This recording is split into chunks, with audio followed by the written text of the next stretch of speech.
안녕하세요. 저는 얼마 전 새로운 명품에 눈을 뜬 30세 여자입니다. 저에게는 저와 40살 차이가 나는 아버지가 계십니다. 30년 동안 저를 홀로 업어 키우신 높고도 커다란 산 같은 분이세요. 저는 아버지께서 산이 되어 정성껏 만들어주신 넓디 넓은 숲 안에서 때로는 꽃처럼 때로는 나비처럼 사랑받으며 자랐습니다. 그 안에서는 모든 것이 저를 위해 존재했습니다. 졸졸 흐르는 시냇물도 머리칼이 살랑대는 포근한 바람도 모두 저만을 위해 존재했어요. 그런 사랑을 받고 자란 저는 명품 같은 것에는 당연히 관심조차 없었지요. 그런 저의 눈앞에 얼마 전 아주 영롱하고 빛나는 명품이 나타났답니다. 제 심금을 울린 바로 그 명품이 이 사연을 듣고 계신 여러분들의 심금도 울릴 수 있지 않을까 하는 기대를 품으며 사연을 보내보아요. 단 한 분이라도 좋으니 누구라도 이 이야기를 듣고 따뜻한 감동을 느낄 수 있다면 좋겠습니다.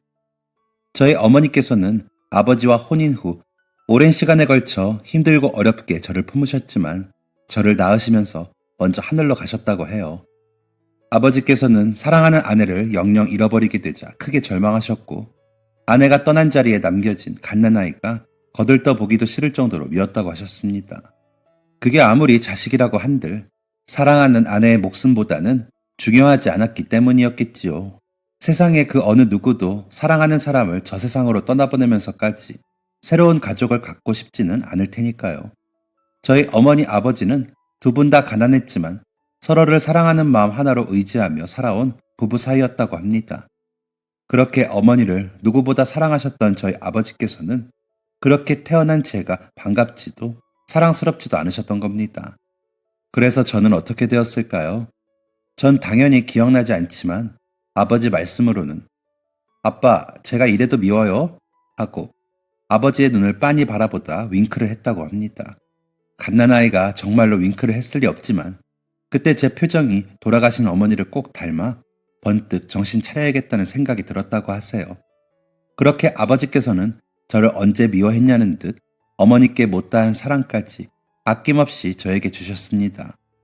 그런 아버지를 저 역시도 너무나 사랑했습니다. 엄마 없는 아이라는 수식어, 호랍이라는 수식어들이 저희 부녀를 괴롭히기도 했습니다. 하지만 저희 부녀는 문제없이 버텨냈습니다. 아주 많이 가난했기 때문에요. 친구들 앞에서의 창피함도, 엄마가 없고 아내가 없다는 서러움도 지독한 가난 앞에서는 아무것도 아니었거든요. 월화수목금토일 일주일 내내 쉬지 않고 일하기 바쁜 아버지. 아버지께서는 새벽에는 직장에 나가시고 오후부터 늦은 밤까지는 집에서 30분 정도 떨어진 거리에 분식 마차를 끌고 나가 장사를 하셨습니다. 지금 생각해보면 그때 저는 떡볶이와 어묵을 무한대로 먹을 수 있는 행복한 딸이었지만 사춘기 시절에는 그런 아빠의 모습을 친구들이 보기라도 할까 두려워하고 피하는 나쁜 딸이기도 했어요. 다시 돌아간다면 우리 아빠 저기서 떡볶이 파는데 진짜 맛있으니 다들 먹으러 오라고 홍보라도 할 텐데요. 아버지를 돕는 것 말고는 딱히 할 일 없던 주말, 아버지와 함께 마차를 끌고 나가 어묵꼬지를 끼우며 시간을 보내면서도 혹여나 누가 볼까 속으로 조마조마했던 그날들이 후회되어요. 그런 딸의 마음까지 헤아려야 했던 아버지는 옆에 있으면 성가시키만 하니 따라오지 말고 집에 있으라고 여러 번 말씀하셨지만 단 하루도 쉬지 못해 퉁퉁 부은 손으로 뜨거운 불 앞에서 떡볶이와 튀김을 만들고 있을 아버지를 생각하면 차마 그럴 수 없기도 했습니다. 아버지를 도와드리고는 싶지만 그런 아버지와 저를 아무도 발견하지 못하길 바랐던 철없던 시절이 있었어요. 그랬던 제가 정신을 차리게 된 계기가 있습니다. 고등학교에 막 입학하고 평소처럼 주말에 아버지를 따라 나와 마차를 지키고 있었는데 어린 꼬마 하나가 떡볶이 앞을 기웃거렸습니다. 두 볼이 새빨갛고 눈이 동그란 꼬마 아이였어요. 안녕, 먹고 싶은 거 있니? 저는 그 아이가 떡볶이를 주문하지는 않고 앞에서 알짱거리는 게 괜히 안 입고 멀뚱히 지켜보기만 했는데 그 모습을 지켜보시던 아버지께서 매대 앞으로 나가 꼬마에게 먼저 말을 건네셨습니다. 무서움이 가득한 눈망울로 아버지를 바라보던 꼬마 아이는 대답을 하지 않고 저 멀리로 뛰어가더군요. 애가 뭐라고 했어요? 대답도 안 하고 도망가네. 떡볶이는 먹고 싶은 것 같은데 돈이 없나 보구나. 내가 불쑥 말을 거니 놀라고 어쩔 줄을 몰라서 간 것 같은데, 붙잡을 수도 없고, 그냥 가버린 꼬마 아이가 신경 쓰이셨던 건지, 아버지께서는 몇 번이나 매대 앞으로 고개를 내밀어 꼬마가 다시 오는지 살피셨습니다. 꼬마는 그런 아버지의 마음을 아는지 모르는지 다시 돌아오지 않았어요. 그런데 다음날 꼬마가 다시 나타났습니다. 그날도 여전히 두 볼이 새빨갛더라고요. 전날까지만 해도 별 관심이 없었는데 아버지께서 애타게 기다릴 때 모습을 드러내지 않다가 다음날에야 다시 얼굴을 보니 괜히 반가운 마음이 들었어요. 안녕 꼬마야. 제가 먼저 인사를 건네자 꼬마는 또 놀란 듯한 표정을 지으며 요리조리 누나를 골렸습니다. 여전히 대답 없는 꼬마에게 아버지께서 다시 말을 건네셨어요. 오늘은 먹고 싶은 것 있니? 먹고 싶은 거 말하면 아저씨가 줄게. 말해봐.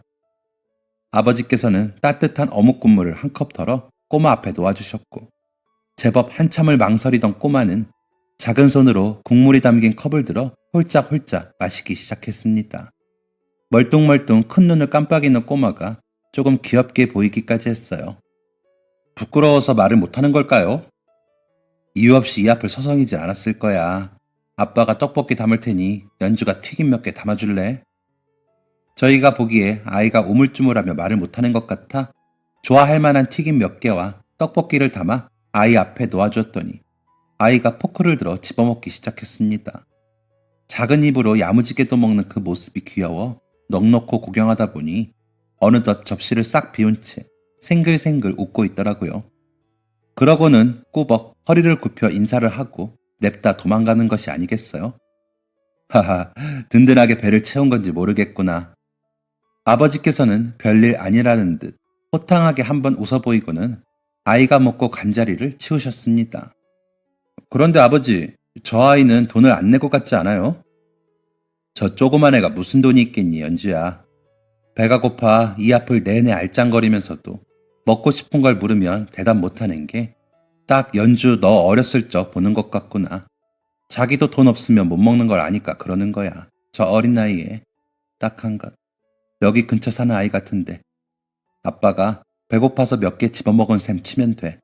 녀석 입이 콩알 만큼 작아서 많이 먹지도 못하는구먼. 아버지께서도 그 꼬마아이가 귀엽다고 생각하신 모양인지 허허 웃어 넘기며 말씀하셨습니다. 어렸을 적 저를 보는 것 같아 딱하다는 아버지의 말씀에 괜스레 코끝이 찡해져 더 이상 대화를 이어가지 못했어요.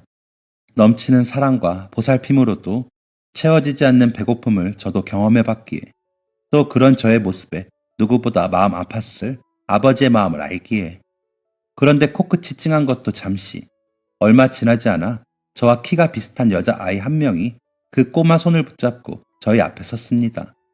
얼굴은 보이지 않았지만 제 또래 정도 되는 것 같았어요. 모자를 푹 눌러 쓴 채 힐끔 저를 바라보더니 꼬마의 뒤통수를 살짝 누르며 꾸벅 고개를 숙이더라고요. 저 죄송합니다. 제 동생이 말도 못하고 돈도 없는데 떡볶이를 먹고 왔다고 해서 죄송합니다. 많이 놀라고 화나셨죠? 그 애가 쓴 모자 아래로 하얀 입김이 퐁퐁 품어져 나왔어요. 아유, 요 똘망똘망한 녀석 누나가 있었네. 아버지는 그렇게 찾아온 남매가 기특하다는 듯이 미소 지으며 또 어묵 국물을 덜어 건네시더군요. 두 볼이 빨간 꼬마는 불쑥 컵을 받아들었고 당황한 여자애가 꼬마의 손을 제지하려 하자 아이가 컵을 내려놓고 만화에서나 나올 법한 둥그런 눈물을 뚝뚝 흘렸습니다. 그 장면을 아직도 똑똑히 기억하는 게 보통 아이가 울 때는 소리를 내면서 울잖아요. 그 아이는 정말 아무런 소리도 내지 않고 입을 꾹 닫은 채 눈물만 뚝뚝 흘리는 게 놀라워서 내내 잊히지가 않았어요. 나중에 그 아이가 후천적으로 말을 잃었다는 걸 알게 되었지만요. 아무튼 동생이 눈물을 흘리자 여자애가 한숨을 한번 작게 쉬더니 손에 컵을 다시 쥐어주고 키를 낮춰 동생을 안아주더라고요. 아이는 언제 울었냐는 듯 눈물을 뚝 그치고 국물을 홀짝였습니다. 저 정말 죄송합니다. 제가 이번 주 주급이 아직 안 들어왔는데 혹시 돈 대신 이거로 받아주실 수 있나요? 정말 죄송해요. 돈 생기면 바로 가져다 드리겠습니다. 저 슈퍼 옆에 있는 방앗간에서 일하고 있어요. 돈은 정말로 꼭 드리겠습니다. 여자애가 내민 것은 소주병에 담긴 참기름이었습니다. 아버지께서는 뚜껑을 열어 냄새를 맡아보시곤 평소에 어묵 국물을 만들며 좀 싱겁네 하시던 그 말투로 아무렇지 않게 참기름이 향이 좋네 라고 하셨습니다. 이렇게 향이 좋은 참기름을 받아도 되는가 모르겠어. 내 떡볶이가 그 정도로 맛있진 않아서. 방앗간이면 가깝네. 날씨도 추운데 가끔 동생이랑 와서 국물에 달달한 떡볶이 먹고 가요. 자주 와도 좋고. 동생이 너무 맛있게 먹어줘서 아저씨도 기분 좋았어요. 추우니 오래 서 있지 말고 얼른 들어가. 아버지께서는 돈을 받지 않는 대신 그 애가 건넨 참기름을 받으셨고 남매는 돌아가면서도 연신 뒤를 돌아 꾸벅 인사를 했습니다. 그로부터 며칠 후 여자애가 다시 찾아왔어요. 그때처럼 모자를 푹 눌러쓴 모습으로요. 안녕하세요. 동생은? 오늘은 지난번 동생이 계산 못한 돈 드리러 왔어요. 여자애는 모자를 푹 고쳤으면서 10,000원짜리 한 장을 내밀었습니다. 아버지께서는 그 돈을 받아 돈통에 넣으시고는 거스름돈을 챙기는 듯 하셨습니다. 그때가 그 여자애와 두 번째 만남이었는데 자꾸만 모자를 푹 눌러 쓰는 그 여자애가 어딘가 모르게 익숙하다는 생각이 들더군요. 자, 여기 거스름돈. 아버지께서 그 여자애에게 5,000원짜리와 1,000원짜리 몇 장을 거슬러 주셨고 그 애는 황급히 죄송하고 감사했다고 인사를 하고는 사라졌습니다. 그 아이와 인연은 거기서 마무리되는 것 같았어요. 더 이상 그때 그 꼬마애도 그 여자애도 보이지 않았거든요. 아버지께서도 종종 그 남매 이야기를 하시며 걱정하곤 하셨습니다. 그 남매가 서서히 기억 속에서 잊혀지고도 저희 부녀는 주말마다 함께 떡볶이와 어묵을 팔며 함께 시간을 보냈습니다. 1년이 지나 저는 고등학생 2학년이 되었고 수학여행을 앞두고 있었어요. 18이라는 나이가 되도록 아버지와 둘이서 네모난 방에 부엌 겸 현관 하나 딸린 작은 집에 살고 있는 제게 수학여행은 너무 큰 사치였습니다. 하지만 아버지께서 저의 수학여행을 갈 돈을 마련하지 못하시면 너무 가슴 아파하고 죄책감을 가지실 것 같았어요. 그래서 아버지께 말씀드리지 않고 저는 수학여행에 가는 것을 포기했어요. 분명 심적으로 괴로워하실 아버지를 생각해 그런 결정을 내렸던 것이었는데 막상 행동으로 실천하고 나니 스스로가 대단한 효녀라도 되는 것 마냥 건방진 마음이 들었나 봅니다. 평생 저만 바라보고 저를 위해 힘들게 살고 계시는 아버지께 실수를 하고 말았습니다. 그동안 제 입장에서는 마냥 웃지만은 못할 작은 일들이 있었거든요. 술이 잔뜩 취한 취객이 해장한다며 국물만 먹고 그냥 가버려도 아버지는 웃어 넘기셨고 동네 애들이 몰려와 500원치만 먹으면 안 되냐며 말도 안 되는 사정을 해도 아버지는 웃으며 한 접시를 퍼주셨습니다. 저는 그런 아버지가 이해가 가지 않았고 결국 아버지의 뜻도 모르면서 함부로 말하고 말았어요. 아빠, 이렇게 다 퍼져서 우린 뭐 먹고 살아요? 아버지께서 생판 모르는 남들에게 그런 작은 호의를 베푸실 때마다 저는 속으로 아버지 몰래 포기했던 수학여행을 떠올리고 있던 것이죠. 잔뜩 퉁명스러운 저의 말에 아버지께서는 당황하신 듯 했습니다. 바로 대답하지 못하시고 자리를 바꿔 떡볶이를 저으셨어요. 처음 보는 아버지의 모습에 바로 후회가 밀려왔지만 이미 말을 내뱉고 난 후에는 주워 담을 수 없는 법이었습니다. 한참을 침묵 속에 후회하고 있으니 아버지께서 말씀하셨어요. 우리 연주 아빠 생각해서 몰래 수학여행도 포기하고 있는데 아빠는 아빠가 돼서 한 푼이라도 아낄 생각 못하고 베풀고 있었구나. 우리 딸이 아빠한테 서운했겠다. 미안해. 아버지의 입에서 예상치 못한 말이 쏟아져 나왔습니다. 분명 선생님께 비밀로 해달라고 말씀드렸는데 어떻게 알고 계신 건지 머릿속이 새하얘졌습니다. 제가 놀라서 아무 말도 하지 못하자 아버지께서 제 두 손을 잡으며 눈을 마주쳐 오셨습니다. 저를 달래듯 두 손을 쓰다듬는 아버지의 손은 그날도 많이 거칠고 퉁퉁 부어 있었습니다. 아빠가 우리 연주 수학여행 보내줄 돈도 없을까봐 우리 연주 중학생 때부터 모아뒀지. 그러니까 아빠 걱정 말고 수학여행 잘 다녀와. 가서 친구들이랑 추억도 쌓고 다른 지역엔 뭐가 있나 구경도 하고 우리 연주 이렇게 크는 모습 보려고 아빠가 돈 버는 거지 다른 거 없어. 알겠는가 우리 공주? 아빠 어떻게 하셨어요? 내가 누구 아빠야? 장현주 아빠인데 그것도 모를 수가 있나? 하하, 그리고 연주야. 아빠는 요즘 인생을 두 가지 재미로 살고 있어. 하나는 우리 연주 건강하게 쑥쑥 크는 모습 보는 거. 또 하나는 각자 어떤 이유로든 힘들고 어려워하는 사람들한테 조금이나마 도움이 되는 거. 아빠는 어렸을 때부터 쭉 가난해서 남들한테 베풀고 살 기회조차 없었어. 돈 없고 가난한 사람은 베풀 수 있는 게 마음밖에 없지 않니? 그런데 연주야, 아빠가 장사를 하니까 이 가난한 장석필이라는 사람도 베풀 수가 있더구나. 내가 사회에 큰 돈을 기부하거나 어떤 한 사람의 인생을 일으켜줄 수는 결코 없겠지만 술에 취해 속이 아픈 사람에게 따뜻한 국물 한 사발 내어주고 배고픈데 돈 없는 아이들에게 작은 돈으로도 마음껏 먹을 수 있게 해주는 것은 할 수가 있더구나. 그런 사람들을 볼 때마다 아빠는 늘 그 끝에 우리 딸을 생각해. 우리 딸 어렸을 적에 마트 가면 먹고 싶은 냉동만두 앞에 서성이던 모습. 우리 딸 나중에 회사에서 첫 회식하고 술 한 잔에 속이 아파 괴로워할 모습. 그런 모습들을 떠올리면 그들도 누군가의 소중한 가족이라는 생각에 마음이 뭉클하더구나. 지금은 연주 네가 이해하지 못할 거라는 걸 잘 알아. 하지만 언젠가는 꼭 깨달을 거라고 생각한다. 너는 아빠의 딸이기도 하지만 사는 동안 너무나도 천사 같았던 너희 엄마의 딸이니까. 그러니까 우리 딸 다 커서 이걸 깨달을 때까지 아빠한테 실컷 투정 부리고 서운해해도 괜찮아. 아빠는 다 알고 있고 다 이해한다, 내 딸아. 결국 아버지의 말씀은 모두 다 저를 위한 것이었습니다. 남들에게 공짜로 다 퍼주는 아버지가 아닌 힘듦이 크고 작든 어려워하는 사람들에게 마음을 나누어주는 아버지. 저는 그날 일기장에 그렇게 적었습니다.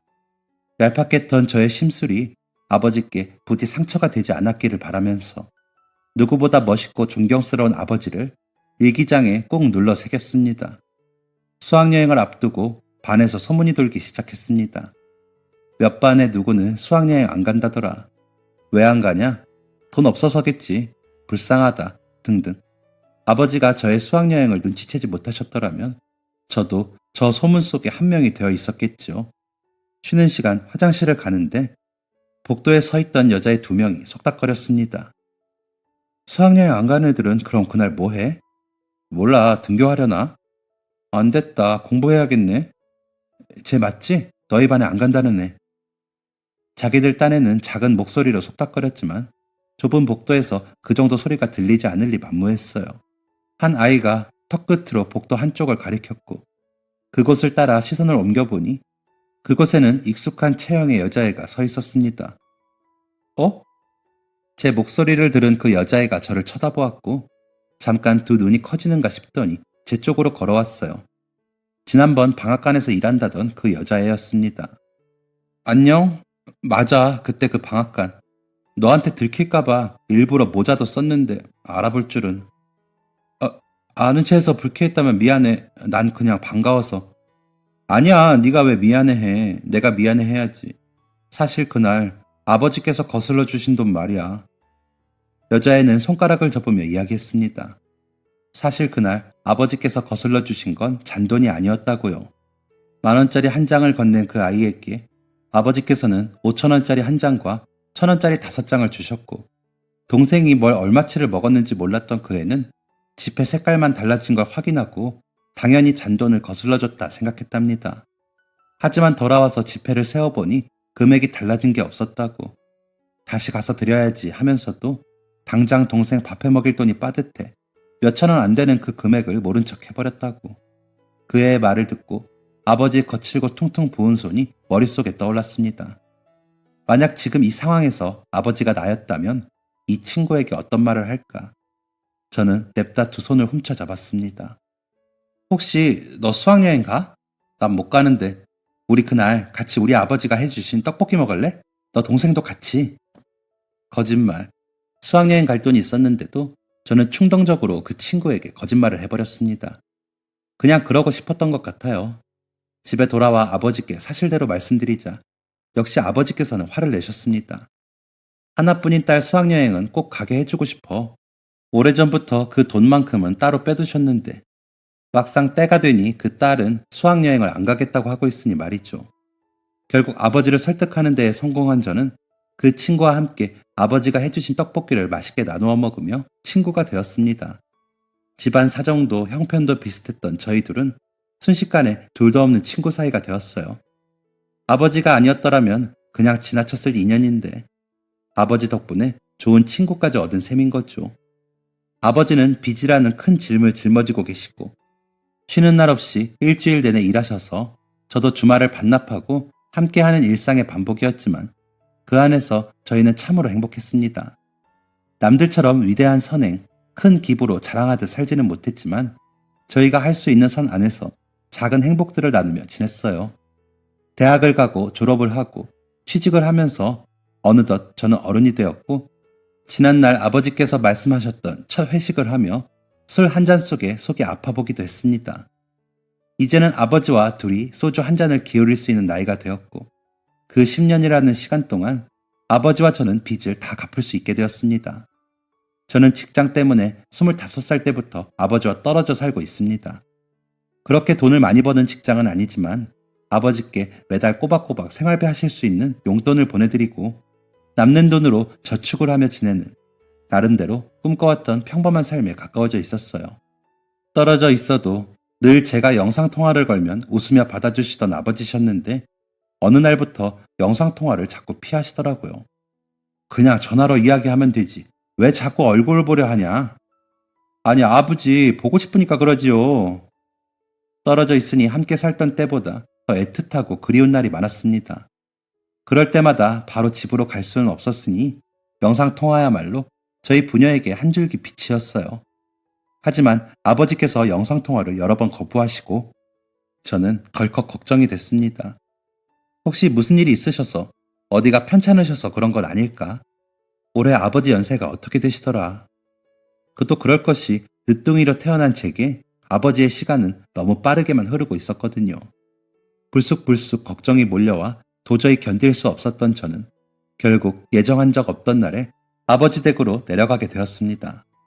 갑작스러운 딸의 방문에 당황하신 아버지께서 문을 열고 보여주신 얼굴은 충격이었습니다. 아버지, 아니 아빠! 멋쩍은 듯 활짝 웃어 보이는 아버지의 입속에 가지런히 놓여 있어야 할 치아가 없었습니다. 상상해본 적 없는 아버지의 모습에 충격을 받은 저는 눈물부터 나오더라고요. 제 눈물을 본 아버지께서 서둘러 제 눈물을 닦아주셨지만 쉽게 멈추어지지 않았습니다.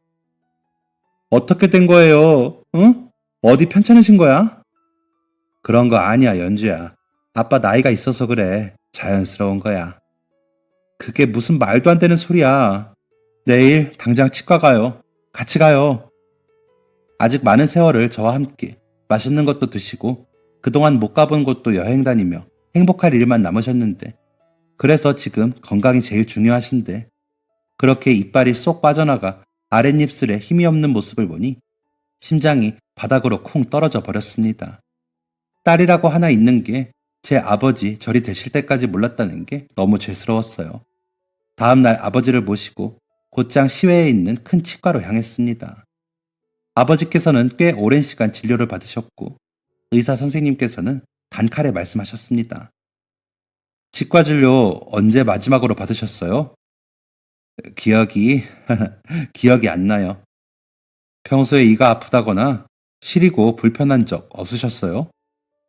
조금 불편해도 참을만 하니 괜찮은가 보다 싶어서 그냥. 이 정도면 많이 불편하셨을 텐데 어떻게 참으셨어요? 지금 오늘 확인되는 걸로는 상하계 치아 3개, 하하계 5개, 총 8개 이가 없으세요. 이렇게 계속 방치하시면 남아있는 주변 치아가 빠진 이 자리로 이동하거나 기울어지고 삐져나와서 전체적으로 씹는 힘을 발휘할 수가 없게 됩니다. 빠른 조치가 필요하실 것 같아요, 환자분. 식사는 맛있게 하고 사셔야지요. 이대로 계속 두시면 남아있는 치아에 과한 힘이 들어가서 더 망가져요. 아이고, 네. 보호자분, 따님 되세요? 네, 맞아요. 아버님이 지금 많이 안 좋은 상황이세요. 노화로 인해 중장년층이나 노년층 분들이 치아가 모두 빠지는 경우가 계십니다. 사람이 치아가 없으면 다른 곳의 노화도 빨리 옵니다. 상황 되시면 최대한 빠른 시일 내로 치료받으셔야 좋아요. 의사 선생님과의 진료를 마치고 다른 직원분과 비용에 대한 설명을 듣고 예약 날짜를 잡았습니다. 아버지께서는 제가 치료 예약을 잡는 동안에도 아무 말 없이 생각에 잠기신 듯 했어요. 연주야, 아빠 밥도 잘 먹고 괜찮은데 아까 들어보니 치료비가 너무 비싸더구나. 임플란트, 그거 돈 많은 사람들이나 하는 거지. 아빠는 없어도 괜찮아. 그냥 하지 말자. 아버지, 아까 의사 선생님 말씀 못 들으셨어요? 이대로 방치하면 더 안 좋아진다잖아요. 그냥 치료 받으세요. 아직 아버지랑 못 먹어본 맛있는 음식들이 얼마나 많은데. 내가 밥도 잘 먹고 아무 불편한 게 없어서 그래. 너 힘들게 번 돈. 아버지, 그만하세요. 벌써 예약해뒀으니 딸내미 속썩이지 마시고 예약 날짜에 가셔서 치료 잘 받으세요. 저 없다고 몰래 안 가실 생각 추워도 하지 마시고요. 아시겠죠?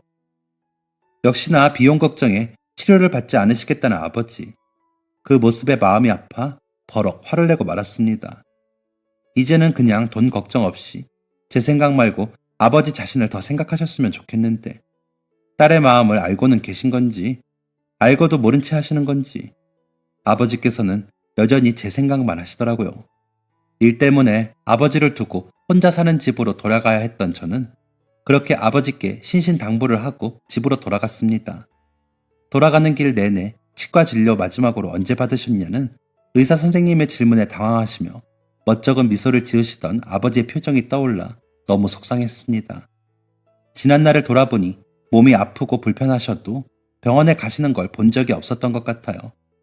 제가 조금만 다치고 조금만 컨디션이 안 좋아도 언제나 저를 들쳐업고 병원으로 달려가시던 아버지께서 정작 본인 몸은 돌보지 않고 계셨던 거예요.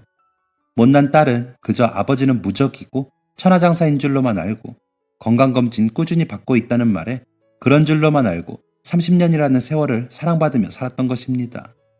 아버지를 충분히 설득했다고 생각한 저는 다시 일상으로 돌아가 열심히 일을 했고 힘든 순간이 와도 이제는 내가 아버지를 모셔야 하는 진짜 어른이다. 내가 아버지의 보호자다. 라는 생각으로 마음을 다졌습니다.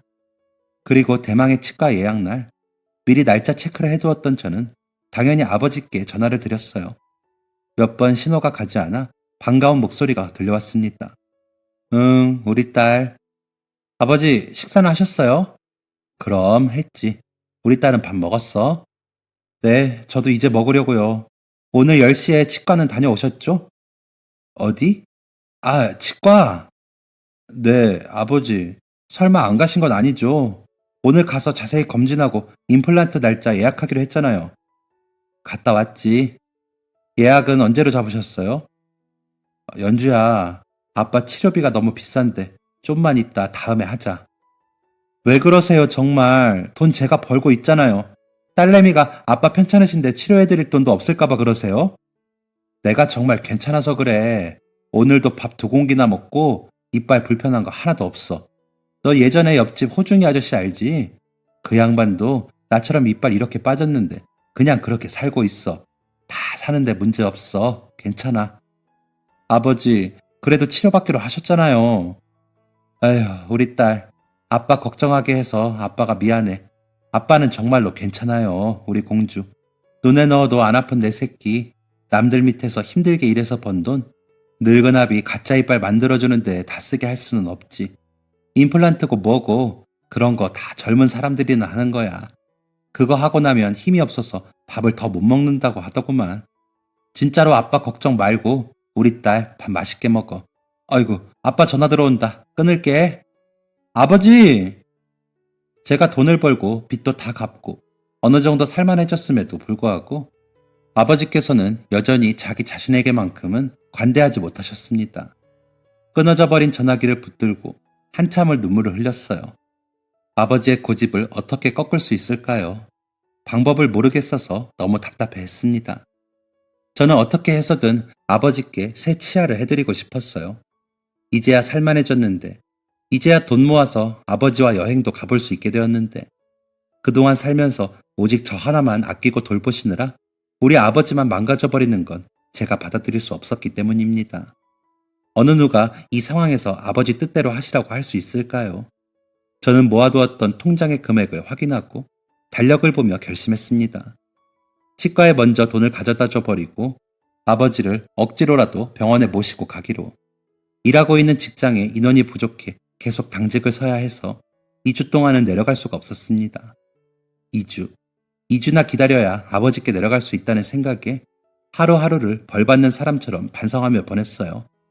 그리고 2주일이 지나간 일요일, 아버지께 미리 연락도 드리지 않고 냅다 고향으로 내려갔습니다. 병원에 들려 직접 수납을 해야 하니 월요일 연차까지 내버리고요. 그런데 도착해서 뵌 아버지의 얼굴은 좀 달라져 있었습니다. 연주야, 온다는 말도 없이 언제 온 거냐? 아버지, 깜짝 놀라게 해드리려고 몰래 왔지요. 근데 아버지, 치료 받으신 거예요? 이거 안 그래도 그 양반하고 같이 집에서 밥 먹고 있었다. 저기 아빠 이빨 새로 해주신 의사 선생님. 아유, 처음 뵙겠습니다. 어르신께 말씀 많이 들었어요. 안녕하세요. 근데 어떻게? 어르신께서 이가 다 빠져가는데도 치료받지 않으려 하셔서 걱정 많으셨겠어요? 그래도 이제 저랑 약속하시고 하나씩 채워나가기로 했으니 걱정 안 하셔도 됩니다. 이따 시간 되시면 저희 치과 한번 오셔요. 어르신이랑 함께 진료도 받으시고요. 어르신, 저 이만 가보겠습니다. 식사 너무 맛있고 감사했습니다. 다음 진료 때도 꼭 시간 맞춰 나오셔요. 아이고 선생님, 벌써 가시려고요? 차도 한잔하고 가시지. 아닙니다. 저 따님도 오랜만에 내려오셨는데 좋은 시간 보내세요. 저 갈게요. 나오지 마셔요. 참말 좋은 사람이다. 아버지는 문 닫고 나가는 의사 선생님의 뒤통수에 대고 손을 마구 흔들어 보이셨습니다. 얼굴 한가득 한박 웃음을 짓는 아버지의 치아는 아직 완전한 것은 아니지만 지난번보다 꽤 좋아진 상태였어요. 의사 선생님이 일어난 식탁 위에는 임플란트 시술 후 주의해야 할 사항이 적힌 종이와 약봉지가 놓여 있었습니다. 아버지, 그렇게 안 한다 하시더니 어쩌다가 치과에 가신 거예요? 그리고 치료비는 뭐로 냈어? 나한테 얘기하셨어야죠. 그래, 연주야. 너한테 얘기했어야 했는데 내가 정신이 없어서 미처 연락을 못했다. 저 싹싹하고 마음씨 넓은 양반한테 내가 아주 홀려버렸어. 아버지, 무슨 일이 있으셨는진 몰라도 아주 단단히 홀리셨네. 입이 귀에 걸리셨어. 약은 드셨어요? 응, 이제 먹어야지. 연주야, 어디다가 TV 방송에나 제보 좀 해줘라. 우리 의사 양반 멋지고 훌륭한 일 한다고. 아버지께서는 제가 밥 2공기를 싹싹 비워 먹었을 때나 떡볶이 포차에서 어묵꼬지를 끼우며 최신 가요를 불러댈 때에 지어 보이셨던 흐뭇한 미소를 지으며 말씀하셨습니다. 아버지께서 제가 아닌 다른 타인에게 이토록 애정어린 표정을 지어 보이신 것은 처음이었습니다. 저는 아버지를 재촉해 그동안 있었던 일을 자세히 듣게 되었어요. 2주 전 제가 아버지께 치과 예약 확인 전화를 드렸던 그날, 아버지께서는 예약을 해두고 무작정 안 가는 게 마음에 걸려 치과로 직접 가서 치료를 안 받겠다는 의사를 밝히려고 집을 나섰다고 합니다. 그러던 중 한 아이를 만나게 되셨다네요. 도로에 쭈그려 앉아 한 손으로 입을 가리고 울고 있는 아이를요. 아가야, 너 무슨 일 있었니? 많이 다쳤어? 어디가 아파? 아버지께서 아이를 달래며 입을 가리고 있는 손을 떼어보려 하자 아이가 엉엉 큰 소리로 울리며 필사적으로 입을 가렸다고 합니다. 당황한 아버지께서는 무릎을 낮추고 연신 아이를 달래셨고 소란스러운 상황에 지나가던 사람들이 하나둘 훌끔거리고 있었다 해요. 아가야, 아저씨가 손대서 미안해.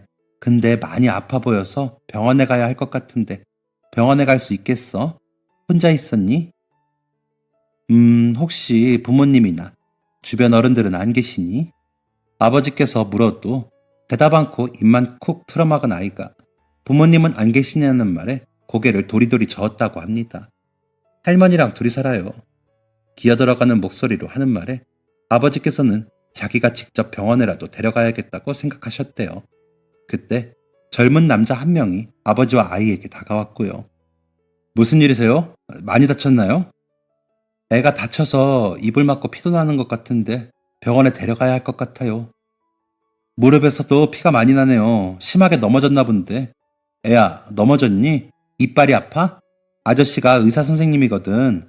안 아프게 해줄 테니까 어디가 아픈지 얘기해 줄래? 그 젊은 남자는 자신이 의사라고 소개했고 그 말을 들은 아이는 잇몸이 아프다고 말하고는 다른 한 손에 꼭 쥐고 있던 자신의 부러진 치아를 꺼내 보여주더랍니다. 근방에 저희 병원이 있습니다. 일단 그쪽으로 가시죠.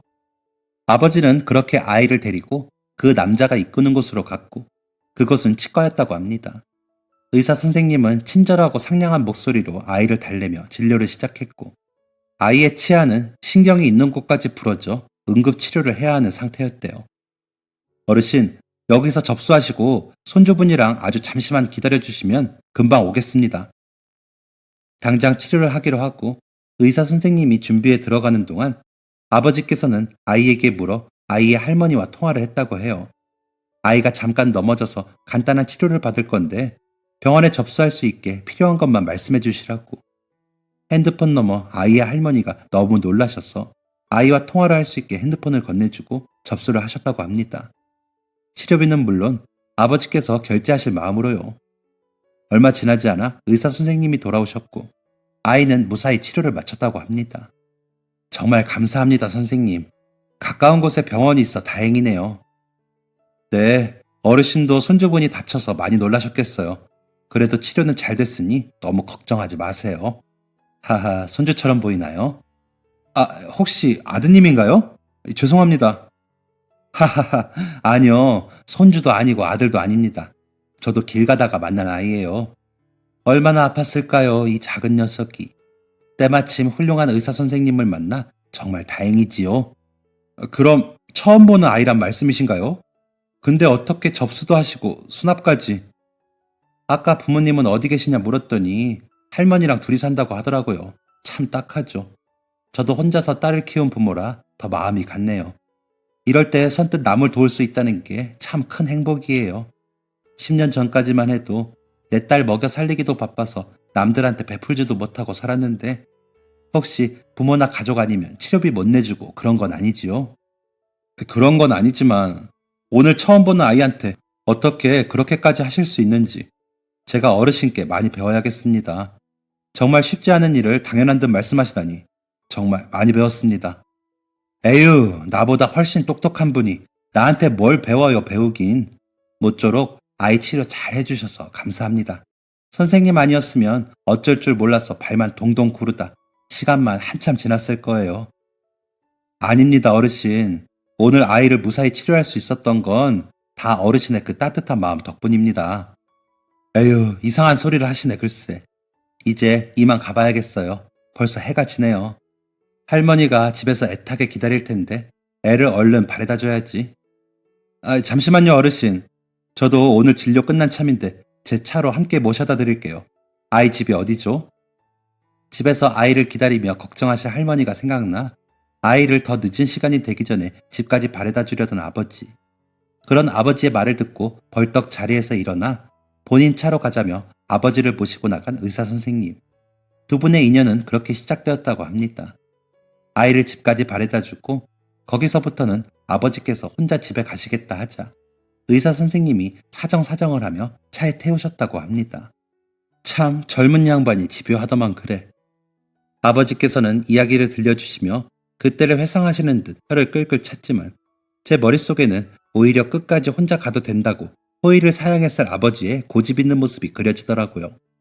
그래서 어떻게 됐냐 여쭈니 그 의사 선생님이 그럼 어르신 걸어가시고 어르신 걷기에 밤길이 너무 어두우니 저는 뒤에서 자동차 라이트로 길을 밝히면서 따라가겠다 라고 했다고 합니다. 정말 웃기지 않나요? 저희 아버지의 고집을 꺾어버린 그런 한마디에 저는 빵 터져버렸습니다. 결국 아버지께서는 의사 선생님의 차에서 내리지 못했고 집으로 함께 가는 도중 의사 선생님이 이런 말을 했다고 합니다. 저 어르신, 이는 언제부터 빠진 건지 여쭤봐도 될까요? 아이고 맞아. 치과 가는 걸 깜빡했네. 치과요? 아, 내가 이빨이 다 빠져버려서 우리 딸이 큰 치과에 예약을 해줬어요. 이빨 8개를 다시 해넣어준다는데 치료비를 들어보니 너무 비싸. 내가 병원을 잘 안 가고 살았거든요. 어깨 아프고 무릎 아파도 병원 안 가는 내가 콩알만 난 이빨 아프다고 병원을 갈 리가 있나. 그때는 벌어다가 우리 딸 키우기에도 바빴어요. 어디가 아파서 죽겠다가도 딸내미 얼굴만 보면 하나도 안 아프고 싹 다 나아버리는데 병원 갈 이유가 있나? 근데 이게 이제 와서 말썽이네. 이빨이 고장날 줄은 꿈에도 몰랐어요. 아빠가 이 없이 껄껄대며 웃으니 어느 딸이 가만히 있겠어요. 근데 치료비 듣고 나니 도저히 치료를 못 받겠더라고요. 그 토끼 같은 게 저 혼자 타지에서 힘들고 외롭게 번 돈인데 그걸 가짜 이빨 해놓는 거에 쓰게 하기 싫더라고. 내가 무지해서 아는 게 없어서 이렇게 된 건데 그래서 못한다고 취소하러 가려던 길이었어요. 시간 약속해놓고 말도 없이 못 가는 건 너무하잖아. 아이고, 근데 결국 못 갔네. 이럴 어쩌나. 어르신, 그 치료 제가 무료로 해드리겠습니다. 에? 아니 선생님이 그걸 왜 돈도 안 받고 해준다고 그래요. 어르신께서도 아까 그 아이 치료받게 돈 내주셨잖아요.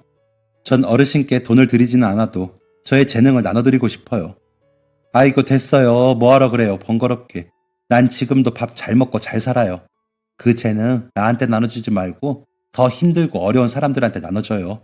난 그만 됐습니다. 네 어르신 좋은 생각입니다. 어르신 말씀대로 더 힘들고 어려운 분들에게도 제 재능을 나누고 싶어졌어요. 의사 선생님은 유레카를 외치듯 아버지께 선언했고 아버지는 그런 의사 선생님의 말에 기분이 좋았다고 하셨어요. 그리고 다음날 아버지께 걸려온 전화 한 통. 안녕하세요. 여기 미소치과입니다. 어르신, 저 기억하세요? 그때 아버지가 치료비를 내주었던 아이의 할머니가 고마운 마음에 김치를 담궈 가져오셨다고. 아버지께 가져다 드리고 싶은데 댁에 계신지 묻는 전화였습니다. 그렇게 의사 선생님과 아버지의 두 번째 만남이 성사되었어요. 아버지는 내심 그때 의사 선생님이 말했던 더 어렵고 힘든 사람들에게 나누는 재능을 실천하고 있는지 소식이 궁금하셨던 모양입니다.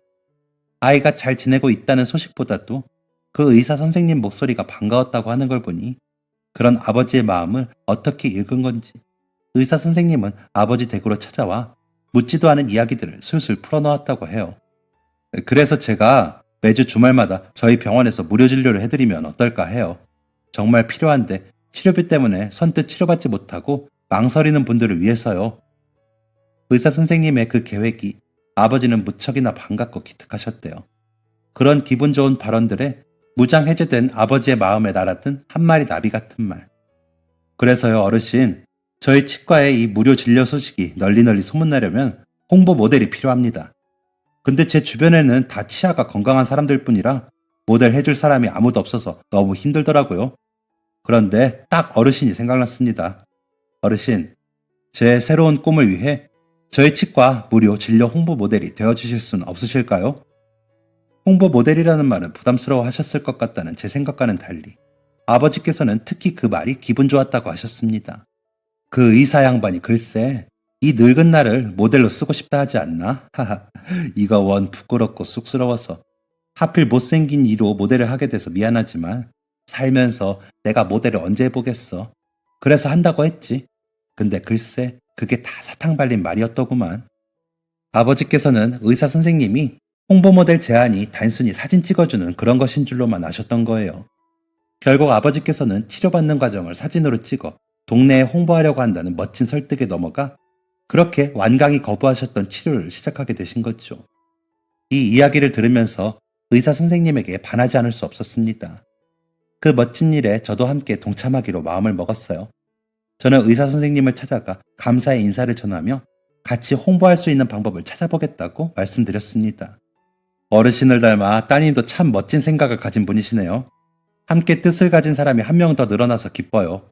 어르신을 처음 배웠던 날, 대학에서 책에서 배웠던 그 어떤 것들보다도 더 값진 것을 배웠어요. 그때 배운 것을 더 많은 사람들에게 알리고 싶었어요. 그 따뜻한 마음을 나누고 싶어요. 의사 선생님의 멋진 바람대로 토요 무료 치과는 마을에서 정말 중요한 것이 되었습니다. 저희 아버지처럼 그동안 치과 진료를 받지 못했던 어르신들이나 여러 가지 다양한 사연으로 힘들게 하루를 버티고 있는 많은 사람들에게 희망이자 사랑이 되어주고 있어요. 저는 명품 치아가 만들어지고 있다고 생각합니다. 매주 토요일 미소치과에서요. 많은 사람들이 명품 치아를 가질 수 있는 그날까지 의사 선생님이 지치지 말고 계속 해주시길 기도한답니다. 선생님 힘내세요. 그리고 감사합니다. 힘든 사람만 보면 그냥 지나치지 못하는 아버지가 이해되지 않고 원망스럽기도 했었는데 그런 아버지의 작은 선행이 나비 효과가 되어 마을에 큰 행복으로 돌아온 것 같아 아버지가 너무 존경스럽습니다. 저에게도 세상에도 참 한결같으셨던 우리 아버지. 뭐든 빠르게 변해버리는 요즘 같은 세상에 변하지 않고 뚝심 있는 삶을 살아온 우리 아버지.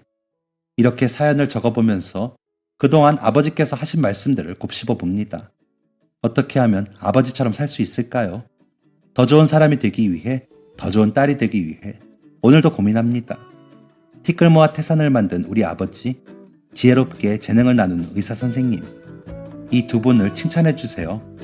여러분, 그리고 치과뿐만 아니라 혹시 몸이 불편하고 아픈데 병원에 가지 않고 다음으로 미루고 계신다면 생각하시는 지금이 가장 빠르고 건강할 때이니 제때 검진을 해보시길 바라요.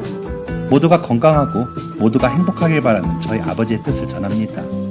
이야기 들어주셔서 너무 감사드리고 날씨가 많이 쌀쌀해졌는데 감기 조심하세요. 지금까지 사연 들어주셔서 감사합니다. 사연이 재밌으셨다면 구독과 좋아요를 눌러주세요. 감사합니다. 안녕히 계세요.